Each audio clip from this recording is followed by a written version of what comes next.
ଯେତେବେଳେ ତମେ ଘରେ ନଥିଲ ମୁଁ ମୋ ବାପ ଘରକୁ ଯାଇଥିଲି। ତାଙ୍କର କାଲି କଲର ବାଡ ଚିକେନ ତରକାରୀ ହେଇଥିଲା। ମୁଁ ଦେଖିକି ସହି ପାରିଲି ନାହିଁ, ଦେଢ ଥାଳି ଖଣ୍ଡେ ଭାତ ବାଡେଇ ଦେଇଛି।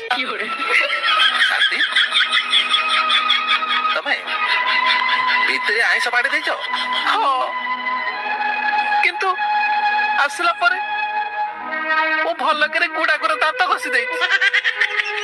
ତାଉ ଶାନ୍ତି, କାନ୍ଦନି, ମୁଁ ତମ କଥା ବୁଝିପାରୁଛି। କେତେ ଦିନ ଖାଇବା ଆଉ ଶାଗ ତରକାରୀ?